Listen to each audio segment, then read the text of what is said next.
Baik, assalamualaikum warahmatullahi wabarakatuh. Sampai ketemu di channel Topik Roman tentang manajemen sumber daya manusia. Baik, pada pertemuan ke-6 kali ini kita akan membahas tentang pengukuran kinerja di sektor publik.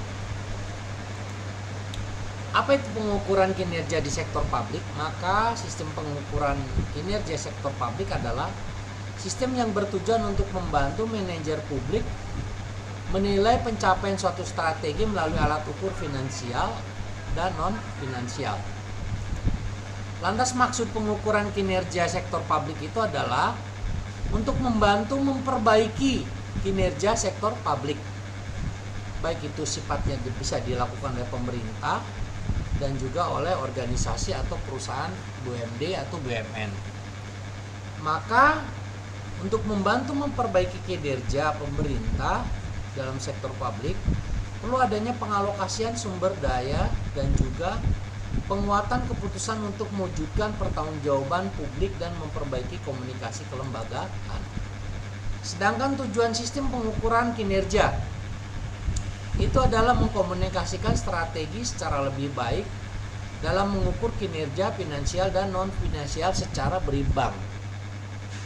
Dan juga untuk mengakomodasi pemahaman kepentingan manajer level menengah dan bawah serta memotivasi mencapai tujuan secara konkret untuk mencapai kepuasan berdasarkan pendekatan individu dan kemampuan kolektif yang rasional. Lantas, apa manfaat pengukuran dari sebuah kinerja? Itu adalah memberikan pemanfaatan mengenai ukuran yang digunakan untuk menilai kinerja manajemen dan juga memberikan arah mencapai target kinerja untuk memonitor dan mengevaluasi pencapaian kinerja yang sudah dicapai oleh sebuah perusahaan atau pemerintah. Oke, manfaat dari pengukuran kinerja. Apa itu manfaat pengukuran kinerja? Itu adalah sebagai alat komunikasi antara bawahan dan pimpinan dalam rangka membantu mengidentifikasi apakah kepuasan atau pelanggan telah terpenuhi dan juga membantu memenuhi proses kegiatan instansi pemerintah serta memastikan bahwa pengambilan keputusan itu sudah dilaksanakan secara objektif dan tepat. Selanjutnya, informasi yang digunakan untuk pengukuran kinerja adalah informasi finansial. Penilaian laporan kinerja finansial diukur berdasarkan pada anggaran yang telah dibuat dengan menganalisa antara kinerja aktual dengan kinerja yang dianggarkan. Analisa varian berfokus pada varian pendapatan, varian pengeluaran. Setelah dilakukan analisa varian, maka dilakukan identifikasi sumber penyebab terjadinya varian. Selanjutnya adalah informasi yang digunakan untuk pengukuran kinerja. Maka informasi finansial diperlukan untuk pengukuran kinerja yang komprehensif sifatnya. Yang banyak dikembangkan adalah balance, scorecard atau pengukuran kinerja berdasarkan aspek non-finansial dan finansial. 4 aspek balance scorecard.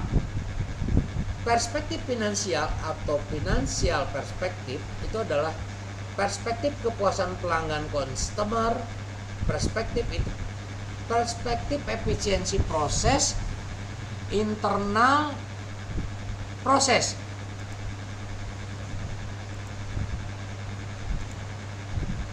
Nah, selanjutnya variabel kunci variabel mengindikasikan faktor-faktor yang menjadi penyebab kesuksesan dan karakteristik variabel menjelaskan pada pemicu keberhasilan atau kegagalan organisasi sangat volatile dan dapat berubah dengan cepat. Perubahannya tidak dapat diprediksikan, terjadi perubahan perlu diambil tindakan segera, serta variabel tersebut dapat diukur baik secara langsung maupun melalui ukuran antara shortcut.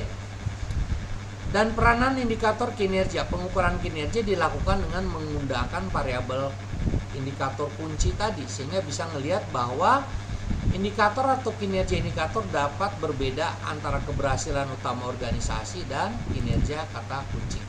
Oke, Penentuan indikator kinerja perlu mempertimbangkan komponen sebagai berikut. Pertama adalah biaya pelayanan, cost service atau penggunaan utilization, serta kualitas dan standar pelayanan, quality and standar, dan cakupan wilayah, coverage, dan juga kepuasan atau satisfaction.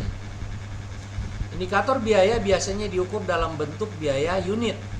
Indikator penggunaan membandingkan antara supply of service dengan public demand.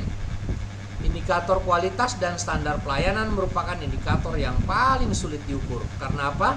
Karena indikator kepuasan biasanya diukur melalui metode jejak pendapat secara langsung atau face to face melalui wawancara.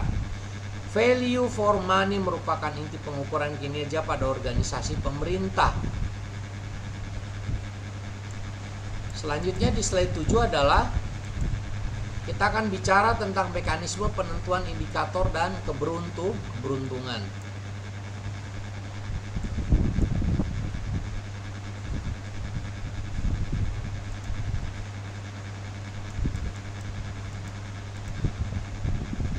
Maka mekanisme penentuan indikator kinerja membutuhkan sistem perencanaan dan pengendalian spesifikasi teknis dan standar perencanaan, kompetensi teknis dan profesional, mekanisme ekonomi dan pasar, dan mekanisme sumber daya manusia. Sekarang kriteria pokok manajemen adalah ekonomi, efisiensi, dan efektivitas. Itu menyangkut transparansi dan akuntabilitas publik. Dan indikator kinerja yang ideal harus terkait dan efisien antara biaya kualitas pelayanan. Jadi indikator value for money, indikator biaya, dan indikator kualitas yang lainnya itu harus bisa dilihat. Selanjutnya konsep value for money atau 3E. Ekonomi pembelian barang jasa dengan tingkat kualitas tertentu pada harga terbaik atau spending less. Itu yang disebut dengan efficiency. Output tertentu dapat dicapai dengan sumber daya yang serendah-rendahnya atau spending well. Efektivitas kontribusi output terhadap pencapaian tujuan dan sasaran yang telah ditetapkan atau spending wisely. Pengakuan value for money. Nilai input proses, output outcome, dan tujuan efisiensi sumber daya guna ekonomi hemat efektivitas berhasil, maka menggunakan cost efisien efektivitas.